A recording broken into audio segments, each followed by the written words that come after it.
3 months ago, I introduced you to my brand new production desk. Well, it's had quite a big makeover already.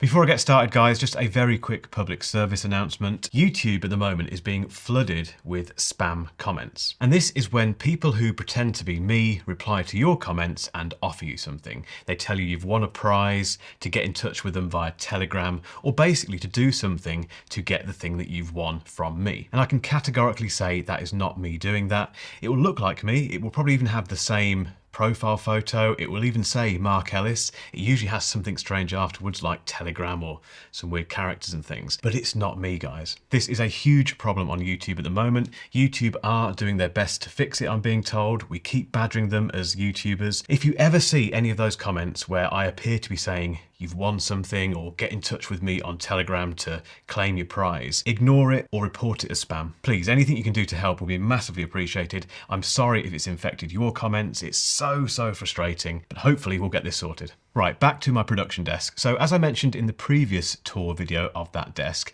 it's easily the most important area of this studio. It's where these videos get produced, it's where I produce the 8 or 16 podcast, and it's the desk from which I'll be running the Medium Academy next year. So for aspiring online writers, if you're interested, there's a link in the description so you can sign up to the newsletter. But I've been tinkering with that desk again, but for very good reason. And I think I've now settled on what is the perfect YouTube production station setup. As always, I'll put links for all of the stuff that you see today in the description. Right, just a quick word from today's sponsor, which is Trendmicro and the awesome Cleaner One Pro. So Cleaner One Pro makes it super easy as it should be, to remove unnecessary files from your Mac. For instance, when I first got my 24-inch iMac, I ran Cleaner One Pro on that and it found over 2 gig of files that weren't needed on a pretty much brand new Mac. And what I love about it is that it shows what junk is taking up space. So you can either do a very quick clean and delete things fairly quickly, or you can see everything grouped by the type of media, where it is. You can basically hone in on those big files that you know are there. You know they're hiding somewhere on your Mac, but you don't know where they are. Cleaner One Pro will help you find them. I also love the similar photos feature where you can find duplicates of photos that you take. I don't know if you're like me, but I'm always taking far too many photos of the same thing. This helps me find those duplicates and delete them. There's a fantastic startup manager, which I find better than the macOS version. And on the topic of app management, if you ever want to completely get rid of an app from your Mac, macOS never really does it properly. Whereas with Cleaner One Pro, it has a proper, fully removable app feature, which gets rid of all traces. And a really handy little toolbar that monitors the CPU, the network and memory usage, and also gives you that quick access to a junk file scan. It is fantastic, it's affordable, it goes onto all of my Macs, and to find out more, just click the link in my description. So I went through the desk in more detail on my previous tour, which I'll link to above, but the desk in question is a FlexiSpot EG8. It's a multifunctional standing desk with programmable height presets and USB charging built in, both Type A and Type C.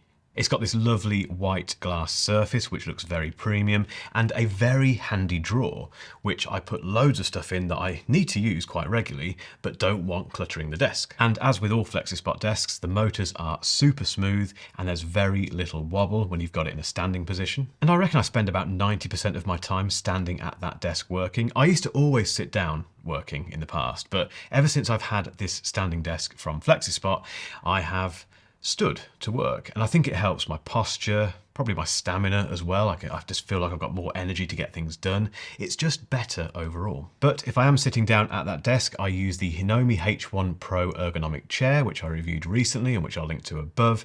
It's made a massive difference, I think, to my health, to my posture. I didn't have an ergonomic chair before. I've never had an ergonomic chair. This chair I've had for 10 years. This is the one that I use for these A-roll shoots, but I haven't changed it for that long, and it's not ergonomic. So the H1 Pro has made a big difference. I absolutely love it.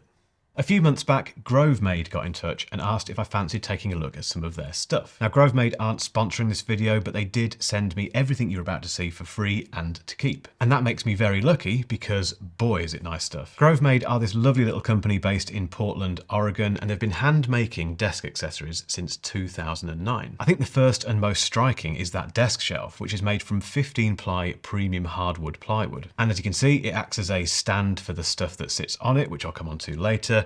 but it also provides a really handy little inner shelf, which, yes, is completely empty at the moment. I do wonder how long that will last. Next up, we have the wood MacBook dock, which is made from walnut and has a lovely soft felt padding inside to keep my 16-inch MacBook Pro safe. If you saw the previous desk tour, you'll have noticed that the MacBook was originally just sitting flat to the left of the studio display. That wasn't the best use of space. I also worried about it being damaged, dropping things on it and that sort of stuff, whereas this lovely Grovemade wooden laptop stand keeps it out of the way. The only thing I do need to overcome at the moment, as you can see, is the messy placement of my beloved SanDisk SSDs. I am working on that. Next, we have this lovely wool felt desk mat. I'm a big advocate of desk mats. I think they're more comfortable to type on, they protect your desk, and they provide a lovely surface on which to place your expensive tech. And this one from Grovemade is utterly lovely. Lastly, there's something which I think every desk needs. I know, shock horror, headphone man, which is a headphone stand. Albeit this one is made from solid hardwood, natural leather, and stainless steel. It's a bit over the top, it's a bit expensive, but look at it. I'm a Grovemade convert. Thank you guys for sending this stuff out. It's very, very kind of you, and I do think I'll be adding to it in future. Eagle-eyed viewers by now will have noticed the iPad mini sitting to the right of my studio display. And this is, yes, the iPad mini that I keep going on about, although I've not made a video about it for a little while now, so it feels right to bring it up again. And there are three things that make the iPad mini an absolutely essential part of this desk. The first is the iPad mini itself. I'll link above to my full review rather than kind of gushing about it here, but it is just a wonderful version of the iPad. The second is the wonderful paper-like screen protector, which again, I know I'm a broken record about, but that is for very good reason. Paper-like has basically turned my iPad mini into the perfect handwriting tool. I don't use notepads anymore. I don't really use pens anymore. If I need to write stuff down with my hand, I use the iPad mini, the Paperlike, and the Apple Pencil. It's such a dream combo. And lastly, we have the Pitaka magnetic charging stand, which has been an absolute revelation. So this thing is an iPad stand, as you can see, which is handy in itself, but it's also a magnetic charging stand. So basically you put your iPad in this handy little case, which protects your iPad as well,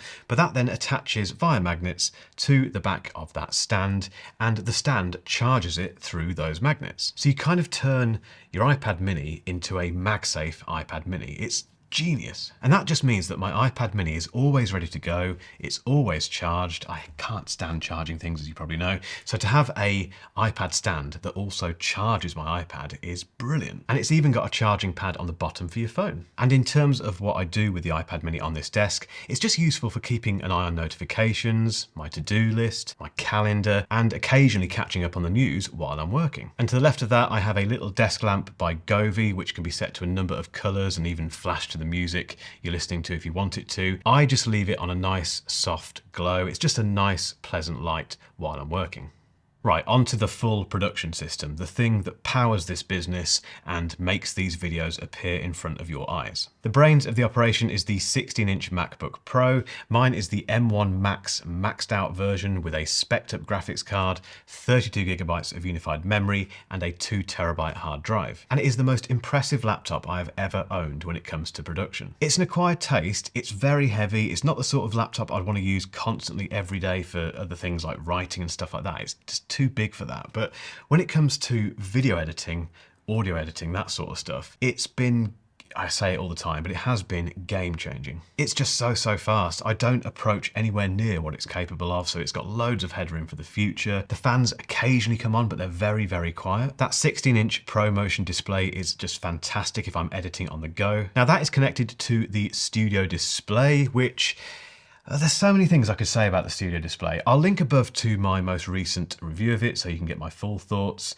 But in essence, it's a very expensive monitor from Apple, which is basically a 5K iMac without the iMac bit in it. And that's okay. It looks really nice. It's built like a tank. It's got all the kind of Apple stuff going on that make people want it. It works fantastically, and I'm keeping it because I've spent a lot of money on it. But Yeah, shop around. Now, on top of the studio display, we have the Insta360 Link. I reviewed that recently. I'll put a link in the description to that, and it is the best webcam I have ever used. And yes, it's a bit expensive, but it does mean that I don't have to use that terrible studio display camera anymore. When it comes to audio, I use the Rode NTH100 headphones. They're another recent addition to this studio, and for the money, I think they're up there with some of the best monitoring headphones I've used. And I love the build quality in particular. It's fantastic. The keyboard I did have to look up because it was sent to me ages ago and I can't remember who sent it to me, but I think it's the Ducaro. That's probably butchered that name, but the Ducaro VN96. It's a mechanical keyboard. I'm desperately sorry to whoever sent me it because it's been sitting lying around in the studio not doing much for a little while, but I got it out recently because I thought it looked nice against that Grovemade desk mat, and it's actually a fantastic keyboard as well. And I'm afraid I've got no idea what switches are on it or anything like that at all, but it's just lovely. And I do like the built-in rotary knob, which is configurable, but I just use it solely for volume control. The mouse is an MX Master 3 from Logitech. I've talked about that endlessly on this channel. Just go and buy one. Then we have two very new entrants, which is a Stream Deck and a Loop Deck. Now, more on these in future videos. I'm still in the process of building them into my workflow, so I don't want to say too much about them now, but you're going to find that stuff very interesting when I get around to it. The last two things on this desk are my two daily drivers, the iPhone 14 Pro Max and the Samsung Galaxy Z Flip 4. So what do you reckon to my new production desk? It's coming on, isn't it? I'm really excited about it. It feels very homely, yet very productive at the same time. It's just a nice place to sit. But it takes a while to get these things right, I think. And I think I'm getting there. I think this is now at a point where, like I said at the start of this video, it's the perfect production desk for me. I'd love to know what your favorite part of the desk was that I showed you today. And equally, what could I improve on? Get involved in the comments. And if you've still got some time, keep watching for a link to my full studio tour.